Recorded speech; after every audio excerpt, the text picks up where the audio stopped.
السلام علیکم ورحمۃ اللہ وبرکاتہ۔ ان الحمد للہ نحمده ونستعینه ونستغفره ونعوذ باللہ من شرور انفسنا ومن سیئات اعمالنا من يهده الله فلا مضل له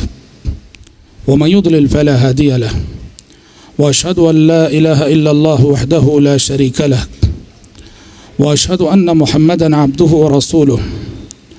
يا أيها الذين آمنوا اتقوا الله حق تقاته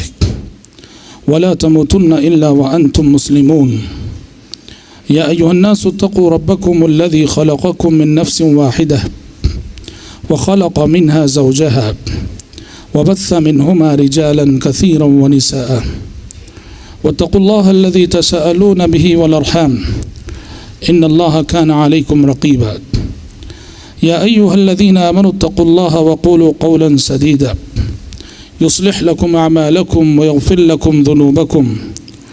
ومن يطع الله ورسوله فقد فاز فوزا عظيما أما بعد فإن خير الحديث كتاب الله وخير الهدي هدي محمد صلى الله عليه وسلم وشر الأمور محدثاتها وكل محدثة بدعة وكل بدعة ضلالة وكل ضلالة في النار رب اشرح لي صدري ويسر لي أمري واحلل عقدة من لساني يفقه قولي۔ معزز شرکائے اجلاس اور پردہ نشین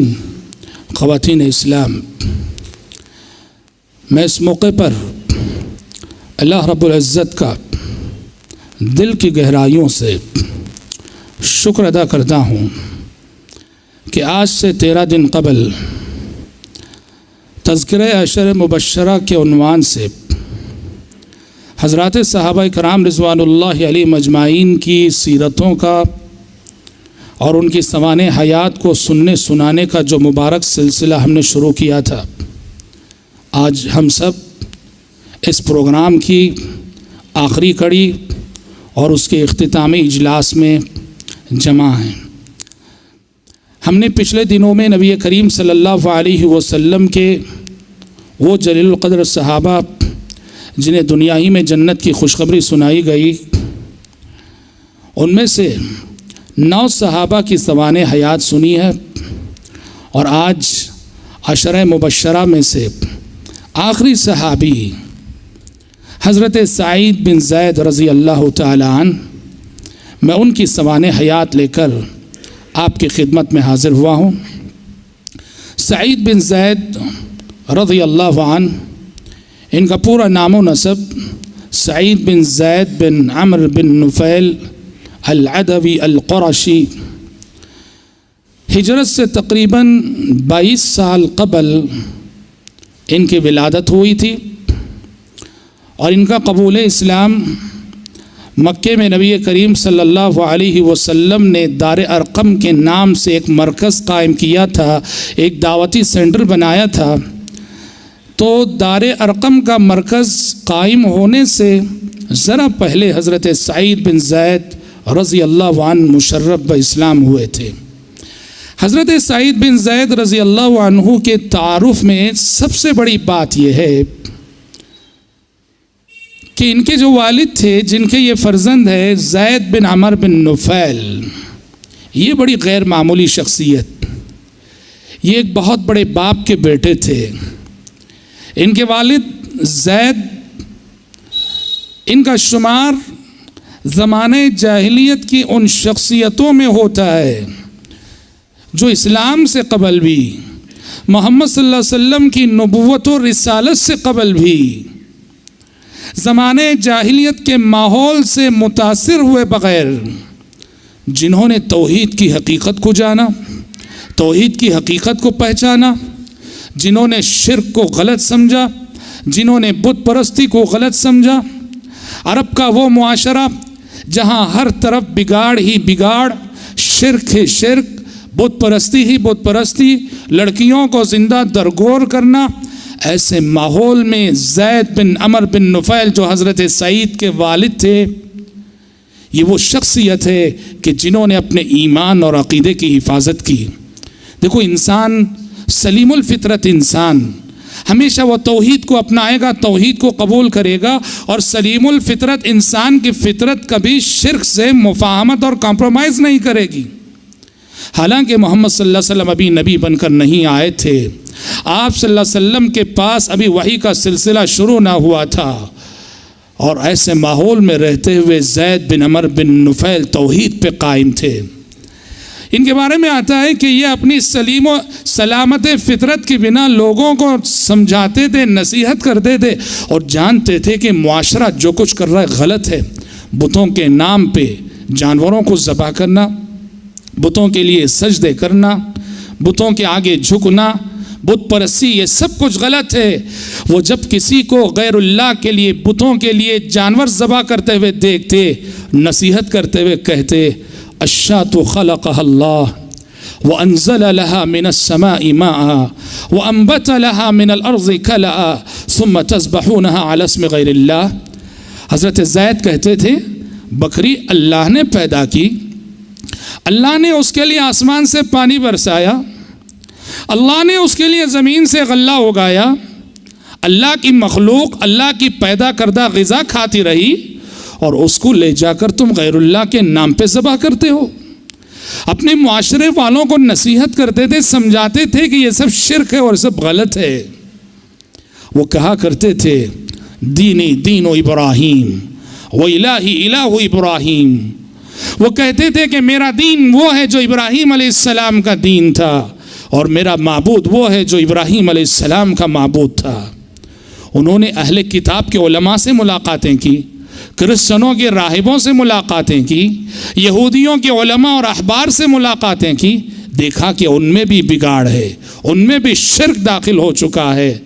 اور سبحان اللہ اپنی سلامت فطرت کی بنا ظلمتوں سے گھرے ہوئے اس ماحول میں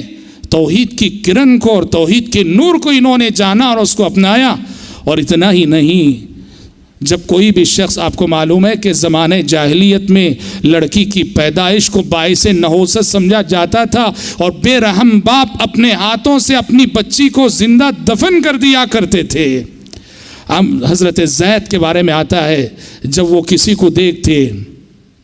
دیکھتے کہ اپنی بچی کو زندہ دفن کرنے کے لیے لے جا رہا ہے، تو حضرت زید آگے بڑھ کے کہتے اگر تم پال نہیں سکتے ہو تو میرے حوالے کر دو، اگر تم اس کی پرورش نہیں کر سکتے ہو تو میرے حوالے کر دو، میں اس کی پرورش کروں گا اور میں اس کو پالوں گا۔ اس طرح کئی بچیوں کی جان اللہ تعالیٰ نے ان کے ذریعے سے بچائی۔ پیارے نبی صلی اللہ علیہ وسلم نے نبوت و رسالت کے بعد فرمایا تھا کہ میں نے زید بن عمر بن نفیل کو جنت میں دیکھا ہے، اور ایک حدیث میں آپ صلی اللہ علیہ وسلم نے فرمایا کہ مجھے امید ہے کہ کل قیامت کے روز یہ اکیلے امت واحدہ کی شکل میں اٹھائے جائیں گے، زید اپنی ذات میں ایک امت ہوں گے، ایک امت کی شکل میں اٹھائے جائیں گے۔ تو حضرات یہ ایسے باپ کے بیٹے ہیں، حضرت سعید اس زید کے بیٹے ہیں جس زید نے شرک زدہ ماحول میں توحید کی حقیقت کو جانا، توحید کی حقیقت کو پہچانا۔ ظاہر بات ہے کہ ایسے باپ کی تربیت میں رہنے والا بیٹا اور ایسے باپ کی پرورش میں رہنے والا بیٹا یہ توحید کی اہمیت کو کیوں نہیں جانے گا، کیوں نہیں پہچانے گا۔ حضرت سعید بن زید رضی اللہ عنہ مشرف باسلام ہوئے، اور حضرت سعید کے تعارف میں دوسری بات یہ ہے کہ حضرت سعید بن زید رضی اللہ عنہ کا شمار اس حیثیت سے بھی اہم ہے ان کا یہ رشتہ کہ یہ حضرت عمر بن خطاب رضی اللہ عنہ کے سگے بہنوئی تھے۔ حضرت عمر کی بہن تھی جن کا نام تھا فاطمہ بنت الخطاب، فاطمہ بنت الخطاب کے شوہر تھے۔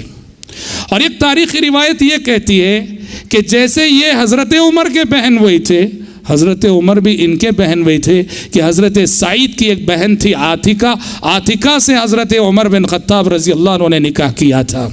تو عمر بن خطاب رضی اللہ عنہ سے ان کی بڑی گہری نسبت، گہرا تعلق، گہری رشتہ داری، اور سیرت کی وہ روایت بڑی مشہور ہے جو یہ کہتی ہے کہ حضرت عمر کے قبول اسلام کا سبب یہی سعید اور یہی ان کی بیوی فاطمہ بنی تھی۔ یہ اور بات ہے کہ بعض اہل علم کو اس کے استنادی حیثیت پہ کلام ہے۔ حضرت سعید بن زید رضی اللہ عنہ قبول اسلام کے بعد انہوں نے اپنی حیات اور اپنی زندگی کو خدمت اسلام کے لیے وقف کر دیا، اور خصوصاً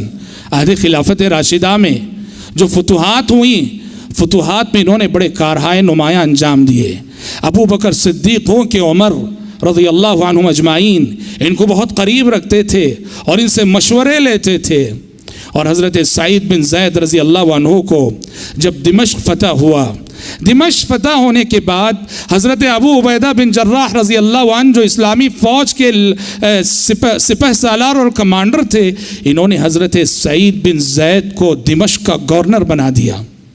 اتنا بڑا عہدہ عطا کیا، دمشق کے گورنر بنے حضرت سعید بن زید رضی اللہ عنہ۔ لیکن ان کی طبیعت ایسی تھی، ان کا مزاج ایسا تھا، آخرت طلبی ہمیشہ ان کی تصور میں اور ان کی آنکھوں کے سامنے آخرت ہوتی تھی۔ حضرت سعید بن زید رضی اللہ عنہ نے گورنری کے اس عہدے سے استعفیٰ دے دیا، حضرت ابو عبیدہ سے کہا کہ مجھے اس میں دلچسپی نہیں ہے، میں استعفیٰ دے رہا ہوں۔ اور یہ بہت بڑی بات ہے، کرسی کا نشہ دنیا میں سب سے خطرناک نشہ ہے، شراب میں بھی وہ نشہ نہیں ہوتا ہے، شباب میں بھی وہ نشہ نہیں ہوتا ہے جو نشہ کے کرسی اور عہدے کا ہوتا ہے۔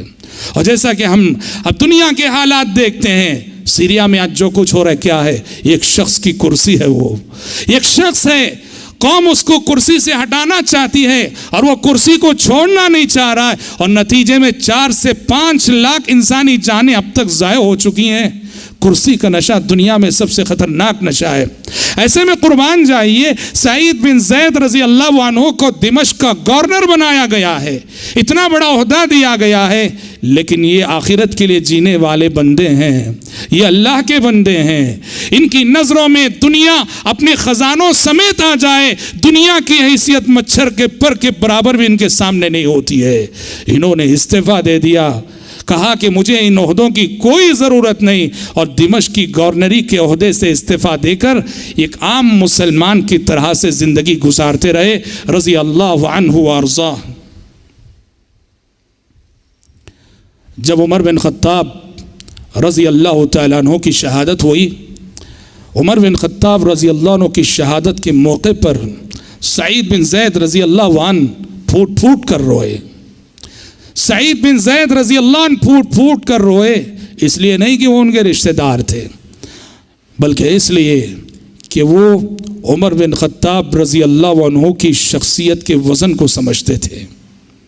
اسلام کی حفاظت کے لیے عمر بن خطاب رضی اللہ عنہ کا وجود کتنی اہمیت رکھتا ہے،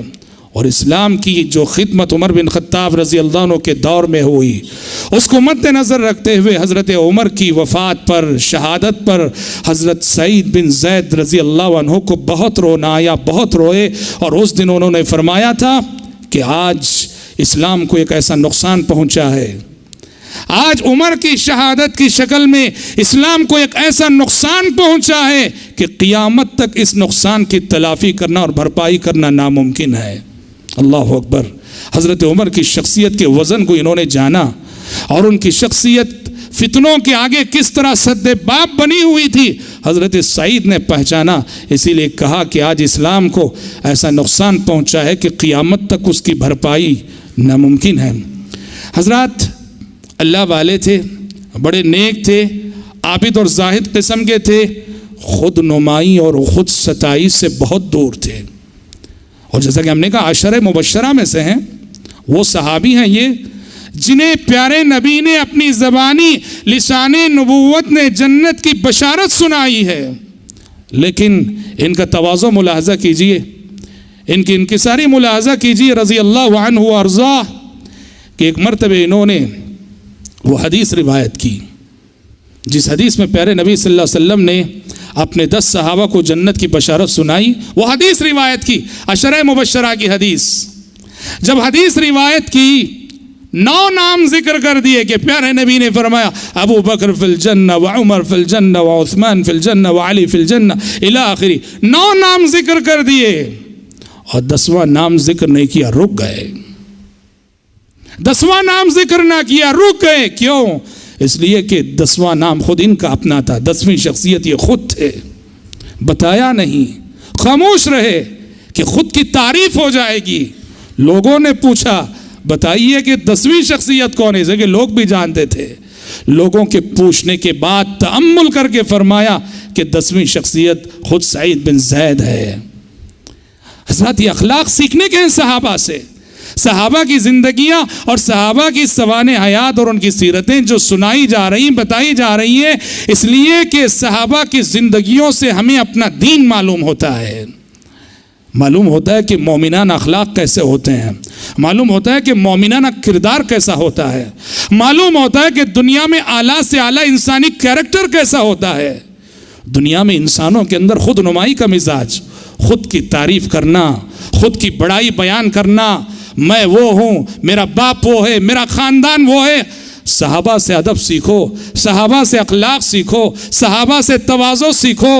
اللہ اکبر، بتاؤ اس سے بڑا اعزاز کیا ہو سکتا ہے کہ پیارے نبی کی زبانی نے جنت کی بشارت ملے؟ اس سے بڑا انعام کیا ہو سکتا ہے؟ اس سے بڑی سعادت مندی کیا ہو سکتی ہے؟ اور اس سے بڑی خوش نصیبی کیا ہو سکتی ہے؟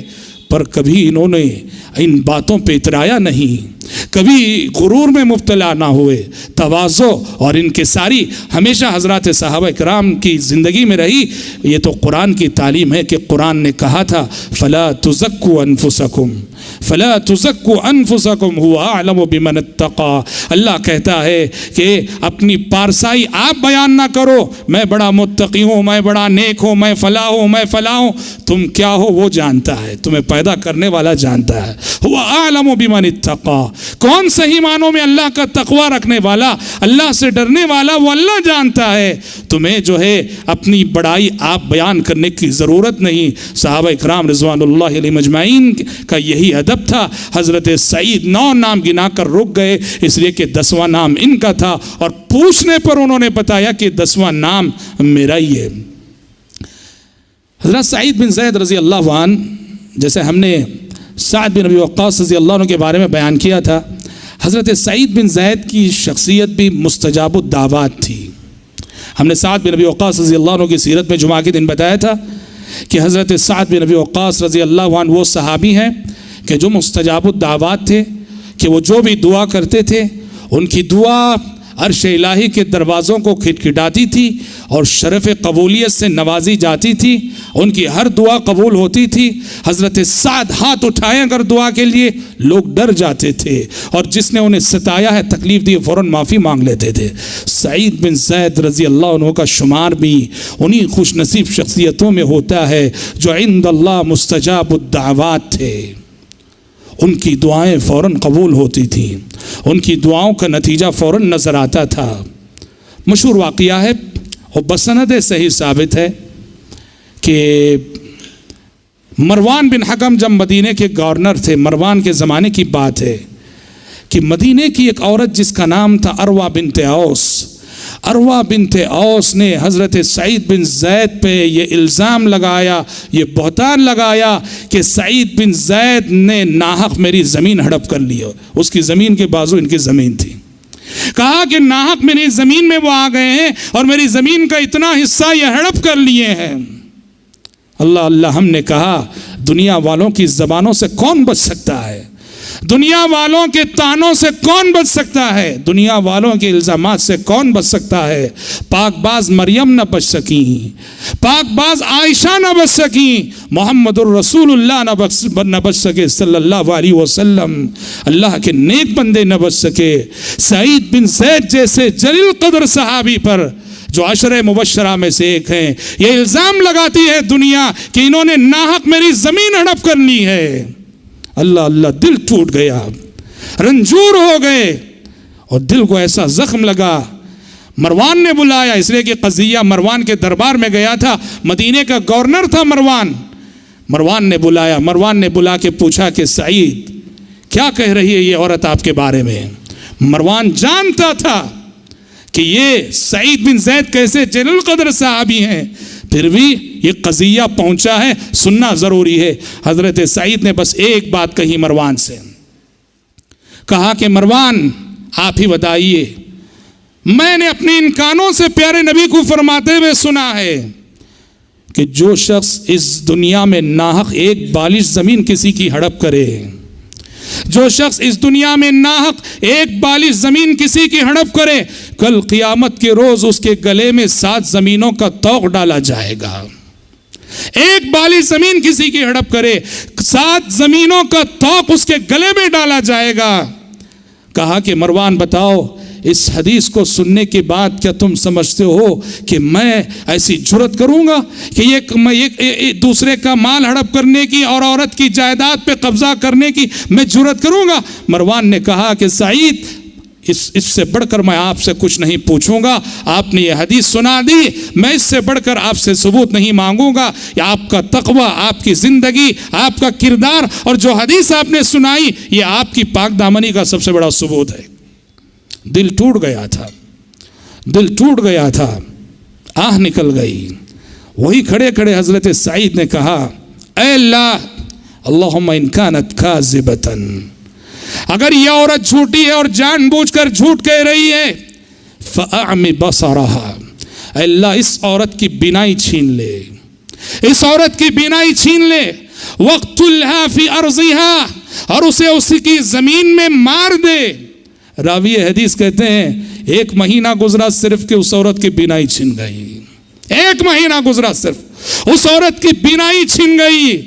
اور ہوا یہ کہ وہ جب نابینا ہو گئی تو ایک مرتبہ اپنی کسی ضرورت کے لیے گزر رہی تھی، وہی زمین جس زمین کے بارے میں اس نے دعویٰ کیا تھا کہ سعید نے ناحق ہڑپ کی ہے، اس زمین میں ایک گڑھا تھا، اس گڑھے میں گری اور گر کر وہیں انتقال کر گئی۔ اتقی دعوت المظلوم فإنه ليس بينها وبين الله حجاب، زندگی میں مظلوم کی آہوں سے بچو، مظلوم کی بددعا سے بچو، مظلوم کی آہوں اور اللہ کے درمیان کوئی حجاب نہیں ہوا کرتا، کوئی رکاوٹ نہیں ہوا کرتی۔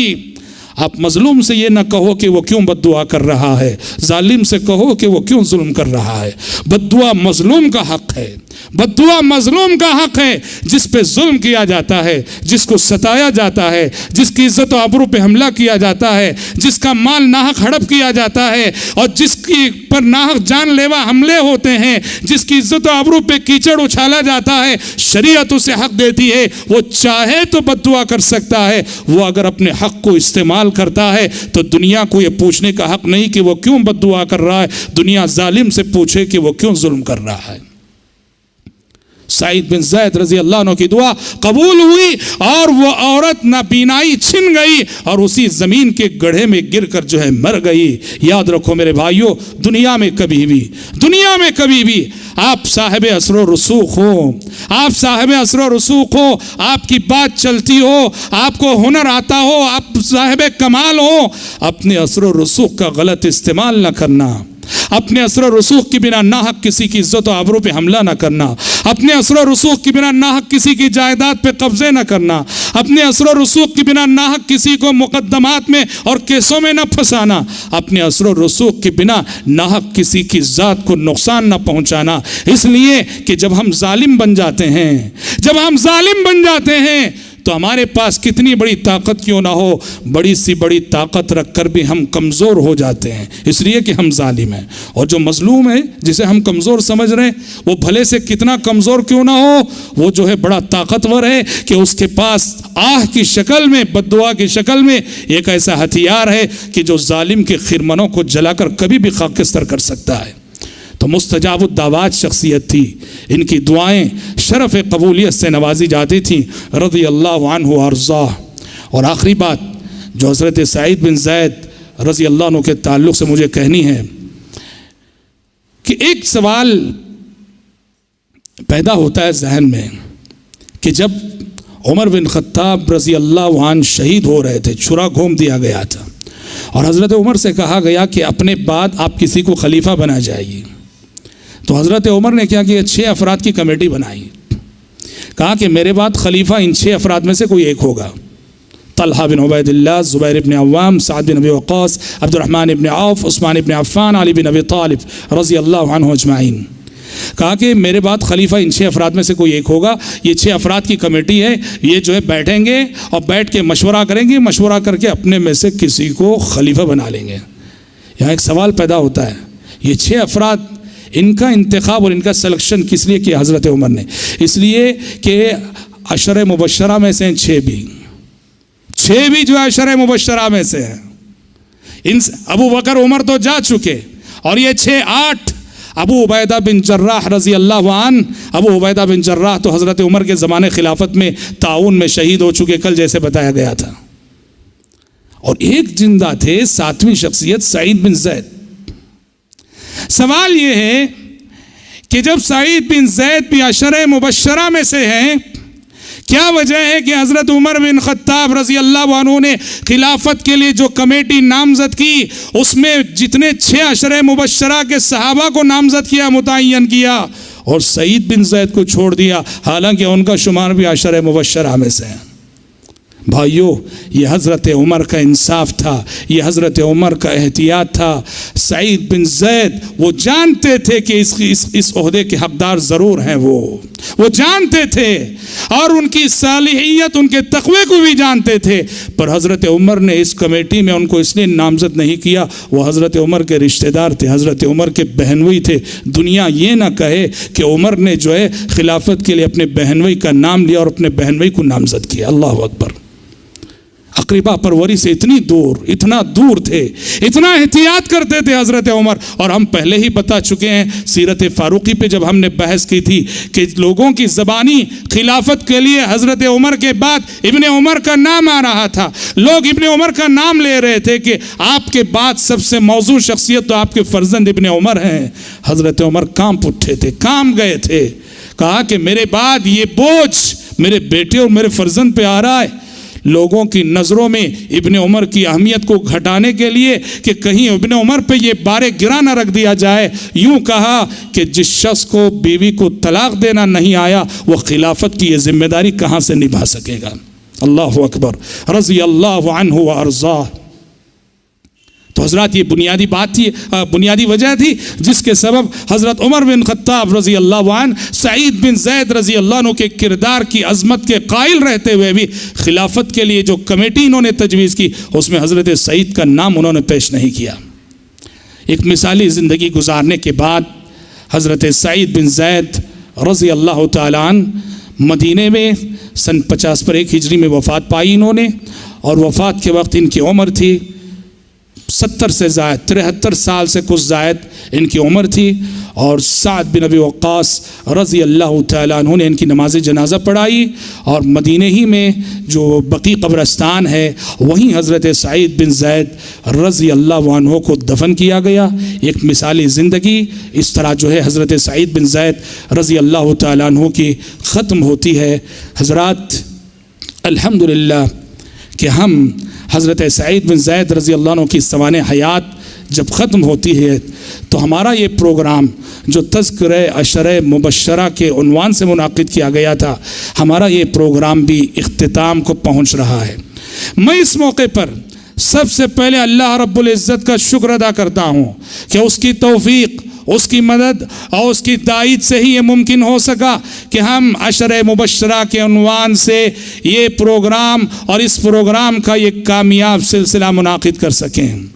الحمدللہ سال گزشتہ اسی مقام پر اور اسی مسجد میں ہم نے سیرت نبوی، سیرت رسول صلی اللہ علیہ وسلم پر 23 محاضرات سنے تھے. 23 محاضرات میں سیرت رسول صلی اللہ علیہ وسلم کو مکمل کیا تھا. شکر ہے رب العالمین کا جس نے سیرت رسول صلی اللہ علیہ وسلم کے بعد نبی کریم صلی اللہ علیہ وسلم کے عظیم اور جلیل القدر صحابہ میں سے 10 عظیم صحابہ جنہیں دنیا میں جنت کی بشارت سنائی گئی تھی، ان صحابہ کی زندگیوں کے حوالے سے مفید معلومات حاصل کرنے کی اس نے جو ہے توفیق بخشی. جیسا کہ ہم نے کہا صحابہ کی زندگی کو پڑھنا، صحابہ کی زندگی کو سننا اور سنانا یہ حقیقت میں دین سیکھنے کے مترادف ہے. ہمارا ارادہ، ہماری نیت ہے انشاءاللہ تعالی ہر سال اس موقع سے ہمارے پروگرام کا یہ سلسلہ شخصیات ہی کے حوالے سے انشاءاللہ تعالی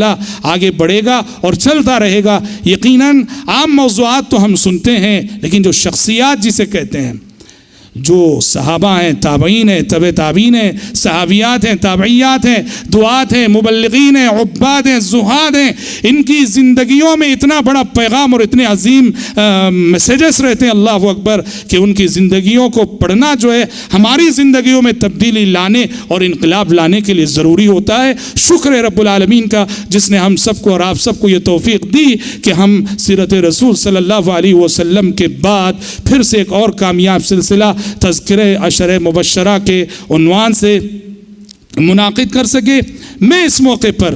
مسجد خلیل اللہ آٹی نگر کے تمام ہی ذمہ داران اور اسلامک انفارمیشن سینٹر کے تمام ہی ذمہ داران اور ضلعی جمعیت اہل حدیث بنگلور کے تمام ہی ذمہ داران کا تہہ دل سے شکر ادا کرتا ہوں کہ انہوں نے اس پروگرام کو بہتر سے بہتر انداز میں چلانے کے لیے جن جن انتظامات کی ضرورت تھی بہترین انتظامات انہوں نے فراہم کیے۔ واللہ میں نے دیکھا کچھ افراد جو مسجد خلیل اللہ کے ذمہ داران میں سے ہیں اور ایسی اسلامک انفارمیشن سینٹر کے ذمہ داران میں سے ہیں، میں نے دیکھا روز اول سے پروگرام جب سے شروع ہوا آج تک مسلسل پوری سنجیدگی کے ساتھ جٹے رہے اور تمام ہی انتظامات جو پروگرام کو کامیابی سے ہمکنار کرنے کے لیے جن انتظامات کی ضرورت ہوتی ہے انہوں نے اپنا وقت لگایا، محنت لگائی، اپنا پیسہ لگایا۔ رب العالمین سب کو جو ہے جزائے خیر عطا فرمائے۔ الحمدللہ یہ مسجد خلیل اللہ سچ کہیں تو شہر بنگلور کی ایک مثالی مسجد بن چکی ہے، شہر بنگلور کی ایک مثالی مسجد بن چکی ہے۔ آپ سب واقف ہیں کہ یعنی سال بھر یہاں کتنے پروگرام چلتے ہیں، کتنے کامیاب دروس چلتے ہیں۔ میں دعا کرتا ہوں یہ شروع سے جن لوگوں نے اس مسجد کو بنانے میں، اس مسجد کو قائم کرنے میں اور آج تک اس مسجد کا انتظام و انصرام چلانے میں جن لوگوں نے اپنا وقت، اپنی محنت، اپنی زندگی، اپنا پیسہ لگایا ہے، رب العالمین سب کو جو ہے سب کے اعمال کو شرف قبولیت سے نوازے اور اللہ تبارک و تعالی نظر بد سے بچائے اور رب العالمین انہیں مزید حوصلہ دے اور مزید رب العالمین ان سب کو جو ہے توفیق دے۔ اور ساتھ ہی ساتھ میں آپ تمام شرکاء کا بھی تہ دل سے شکر ادا کرتا ہوں۔ سیرت کے پروگرام میں بھی ہم نے دیکھا تھا اور اس پروگرام میں بھی ہم نے دیکھا سبحان اللہ روز اول سے آخر تک اسی جوش کے ساتھ آپ سب آتے رہے۔ ہماری مائیں بہنیں بھی اتنی تعداد میں آتی رہیں کہ بیٹھنے کے لیے ان کے لیے جگہ تنگ پڑ رہی تھی۔ شروع سے آخر تک بڑے شوق اور بڑے جذبے سے آپ سب آتے رہے اور میں جانتا ہوں کہ آنے والوں میں سے نزدیک سے جہاں بہت سارے لوگ آئے، دور دراز مقامات سے آئے اور ان کے شوق اور ان کے جذبے کی داد دینی پڑے گی کہ ایک دن جب کہ بارش کا دن تھا ہم سمجھ رہے تھے کہ مسجد خالی رہے گی، بارش کے دن بھی سبحان اللہ اسی طرح سے لوگوں کی حاضری رہی۔ یہ یقیناً حضرات صحابہ کرام رضوان اللہ علیہم اجمعین سے آپ کی محبت ہے، آپ کا قلبی تعلق ہے اور گہرا لگاؤ ہے جس نے آپ سب کو اور ہم سب کو ان شخصیات کی زندگیوں کے حوالے سے یہاں جمع ہونے پر جو ہے مجبور کیا ہے۔ میں دعا کرتا ہوں رب العالمین سے کہ جس طرح سیرت رسول کا سلسلہ رب العالمین کی توفیق سے ایک کامیاب سلسلہ ہوا بفضلہ تعالی، ہم دعا کرتے ہیں کہ اللہ کرے کہ یہ سلسلہ بھی ویسے ہی کامیاب ہو اور یہ میسیج بھی جو ہے جس طرح ہمارے سیرت کے دروس دور دور تک پہنچے، اللہ رب العالمین اپنے فضل و کرم سے اس کو بھی دور دور تک پہنچائے اور اس کا فیض ساری دنیا میں پہنچے۔ اور اس موقع پر میں خاص طور پہ دعا کرنا چاہوں گا کہ رب العالمین سب سے کہ اخلاص کی توفیق عطا فرمائے، سب سے پہلے بولنے والے کو اور پھر سارے منتظمین کو جنہوں نے اس پروگرام کا کے لیے انتظام کیا، مسجد خلیل اللہ کے ذمہ داران ہو، IIC کے ذمہ داران ہو، جن لوگوں نے بھی اس پروگرام کے پیچھے محنت اور کوشش کی ہے، رب العالمین ہم سب کی نیتوں میں اخلاص عطا فرمائے۔ اور کہیں بھی بشر ہیں، انسان ہیں، تو کہیں بھی اگر ہمارے اندر ریاکاری کا شائبہ بھی اگر آیا ہو، رب العالمین اپنے فضل و کرم سے ہم سب کو اور آپ سب کو معاف فرمائے، آمین۔ حضرات یہ تو تذکرہ عشر مبشرہ کے حوالے سے یہ ہماری باتیں تھیں۔ اپنی گفتگو کا اختتام میں رمضان کے حوالے سے کچھ باتیں آپ کے سامنے رکھ کر اپنی گفتگو کا اختتام کرنا چاہوں گا۔ اللہ تبارک و تعالیٰ کا بے انتہا شکر ہے، اس کا فضل ہے اور اس کا کرم ہے کہ ہم سب بفضلہ تعالی اپنی زندگیوں میں رمضان کی ایک اور بہار دیکھنے جا رہے ہیں۔ یہ رب العالمین کا فضل ہے، اس کا کرم ہے۔ رمضان کو پانا ایک بہت بڑی سعادت مندی ہے، رمضان کو پانا ایک بہت بڑی بشارت ہے، رمضان کو پانا ایک بہت بڑی خوشخبری ہے۔ سلف صالحین رحمۃ اللہ علیہ مجمعین کے بارے میں آتا ہے کہ سلف رمضان کی آمد سے 6 مہینے پہلے سے دعا کے لیے ان کے ہاتھ اٹھتے تھے، تو ان کی دعا کا ایک حصہ ہوتا تھا کہ اللہم بلغنا رمضان، اللہم بلغنا رمضان، اے اللہ ہمیں رمضان تک پہنچا دے، ہماری زندگیوں میں رمضان کی ایک اور بہار دکھا دے۔ 6 مہینے پہلے سے وہ دعا کرتے تھے، اور جب رمضان کا مہینہ آ جاتا تو اس مہینے میں خوب اللہ سے دعائیں کرتے، عبادت کرتے، اور عبادت کرنے کے بعد جب رمضان کا مہینہ رخصت ہو جاتا باقی 5 مہینے یہ دعا کرتے کہ پروردگارہ گزشتہ رمضان میں جو عبادتیں ہم نے کی ہیں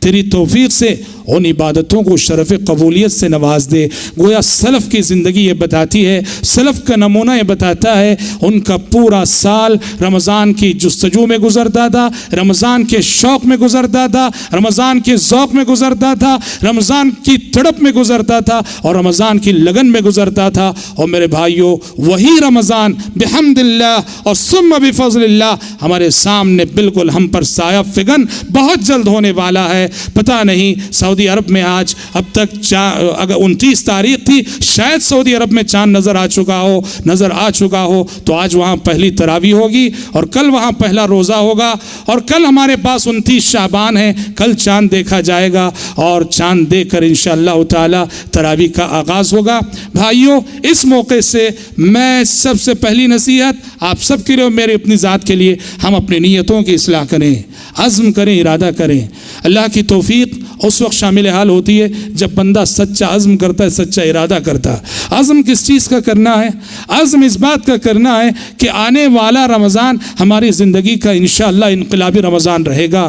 آنے والے رمضان کی ہم قدر کریں گے، آنے والے رمضان کے تقدس کا ہم ہر قدم لحاظ رکھیں گے، رمضان کا ہر قدم ہم احترام کریں گے، اس لیے کہ رمضان کا مہینہ یہ شعائر اللہ میں سے ہے، اور قرآن فرماتا ہے وَمَن يُعَظِّمْ شَعَائِرَ اللَّهِ فَإِنَّهَا مِن تَقْوَى الْقُلُوبِ۔ ہر وہ زمانہ، ہر وہ دن، اور ہر وہ جگہ، اور ہر وہ وقت، اور ہر وہ مہینہ جسے اللہ تعالیٰ نے محترم قرار دیا ہے اسے شاعر اللہ کہتے ہیں، اور اللہ فرماتا ہے متقی انسان کی علامت یہ ہے کہ وہ شاعر اللہ کا احترام کرتا ہے۔ اگر رمضان بھی غیر رمضان کی طرح گزر جائے ہماری زندگیوں میں، کوئی تبدیلی نہیں، کوئی چینجز نہیں، تو یہ اس بات کی علامت ہے کہ ہمارے دل تقوی سے خالی ہے۔ رمضان میں کچھ نہ کچھ تبدیلی نظر آنی چاہیے، رمضان میں جذبہ نظر آنا چاہیے، شوق نظر آنا چاہیے، جذبہ عمل نظر آنا چاہیے، تو یقیناً یہ چیز ہمارے دلوں کے تقوی کا ثبوت ہے۔ تو اس لیے سب سے پہلے عزم کریں، ارادہ کریں کہ انشاءاللہ آنے والے رمضان میں شریعت نے جن جن عبادتوں کا حکم دیا ہے ہم ان عبادات کا لحاظ، ان عبادات کی ضرور پابندی کریں گے۔ ہم انشاءاللہ تعالی اس مہینے کے روزے رکھیں گے، ہم انشاءاللہ تعالی پورے مہینے کی تراویح کا اہتمام کریں گے، ہم انشاءاللہ تعالی اس مہینے میں قرآن مجید سے خاص تعلق رکھیں گے، ہم انشاءاللہ تعالی اس مہینے میں زیادہ سے زیادہ صدقہ و خیرات کریں گے، ہم انشاءاللہ تعالی اس مہینے میں غریبوں، مسکینوں اور دوسرے محتاجوں کا خیال رکھیں گے، اور ہم انشاءاللہ تعالی اس مہینے میں رب سے مناجات کریں گے، دعائیں کریں گے، رب العالمین کے آگے اپنے گناہوں کو یاد کر کے آنسو بہائیں گے۔ اس عزم کے ساتھ اور اس ارادے کے ساتھ رمضان کے اس مبارک مہینے کا استقبال کرنا چاہیے، اور گناہوں کا وہ سلسلہ جو ہماری زندگیوں میں ہے، ہم جانتے ہیں کہ ہم سے کیا گناہ ہو رہے ہیں، سب سے بہتر میرے اندر کیا کمزوری ہے میں جانتا ہوں، آپ کے اندر کیا کمزوری آپ جانتے ہیں۔ ہمیں چاہیے کہ ہم سچے دل سے، صدق دل سے اپنی کمزوریوں کا احساس کر کے، اعتراف کر کے رمضان کے اس مبارک مہینے میں اپنے اندر تبدیلی لانے کی کوشش کریں۔ گناہ جو ہماری زندگی کا معمول بن چکے ہیں، گناہوں کو چھوڑنے کا عزم کریں، اور یہ میں سمجھتا ہوں رمضان بہت بہترین ایک تربیت کا مہینہ ہے. یہ ہماری ٹریننگ کرتا ہے, ہمیں تربیت دیتا ہے کہ گناہوں سے کیسے باز رہنا چاہیے. کوئی بھی گنہگار انسان جو کسی گناہ کا عادی ہے, آسانی سے اگر وہ عزم کرے رمضان میں گناہوں سے بچ سکتا ہے. چھوٹی سی مثال ہے, ہمارے وہ بھائی جو بیڑی سگریٹ کے عادی ہوتے ہیں, دیکھیے رمضان کے مہینے میں اللہ اکبر روزے کا لحاظ کر کے روزے کی حالت میں صبح سے شام تک بنا بیڑی سگریٹ پیے رہتے ہیں. ہاں, حالانکہ یہ وہ لوگ ہیں کہ غیر رمضان میں انہیں ہر گھنٹے میں جو ایک بیڑی چاہیے, ایک سگریٹ چاہیے, لیکن رمضان کا مہینہ آتا ہے الحمدللہ ثم الحمدللہ, روزے کا لحاظ اور روزے کے احترام میں صبح سے شام تک وہ جو ہے بنا پیے رہتے ہیں. یہ اس بات کا ثبوت ہے کہ آپ اگر عزم کریں اور ارادہ کریں, ہر بری عادت ہم سے چھوٹ سکتی ہے, ہر بری عادت سے ہم بچ سکتے ہیں. عزم ہو, ارادہ ہو, اور اللہ تبارک و تعالیٰ سے دعا ہو, اور اللہ تبارک و تعالیٰ سے توفیق اگر ہم طلب کریں, ہماری یہ بری عادتیں, یہ سب چیزیں ہم سے چھوٹ سکتی ہیں. اور حضرات رمضان کی بے حرمتی سے بچیں, رمضان کی بے حرمتی سے بچیں. رمضان کی بے حرمتی کا کیا مطلب؟ رمضان کی بے حرمتی اس حیثیت سے ہوتی ہے کہ مثال کے طور پر رمضان کے مہینے کو ہم پورا شروع سے آخر تک کھانے پینے کا مہینہ بنا دیں, عبادات میں کوئی ترقی نہ ہو, تلاوت کا کوئی اہتمام نہ ہو, رب سے مناجات نہ ہو, دعائیں نہ ہو, ذکر نہ ہو, لیکن یہ ہے کہ کھانے پینے کا مشغلہ ہے, کھانے پینے کی مجلسیں ہیں کہ جم رہی ہیں. یاد رکھیے رمضان کی بے حرمتی سے بچیے. خصوصاً جمعہ کے خطبے میں بھی ہم نے بات کہی, اور آج بھی آپ کے سامنے کہنا چاہیں گے, خواتین ان کو بھی عبادت کرنے کا وقت دیجیے. وہ بھی ذکر کرنا چاہیں گی, وہ بھی تلاوت کرنا چاہیں گی, وہ بھی رب کی بندگی کرنا چاہیں گی. ہم انہیں گھر میں رمضان میں اتنا مشغول کر دیتے ہیں کہ ہماری خواتین کا پورا وقت جو ہے کچن روم میں گزرتا ہے. دوپہر سے وہ جو داخل ہوتی ہیں تو پھر آدھی رات تک وہ سلسلہ چلتا ہے. خواتین کو ہم عبادت کرنے کا موقع نہیں دیتے, اس لیے کہ ہماری جانب سے دباؤ رہتا ہے, ڈیمانڈ رہتا ہے کہ یہ بنانا ہے, وہ بنانا ہے. لذتوں کو غیر رمضان کے لیے بازو رکھو.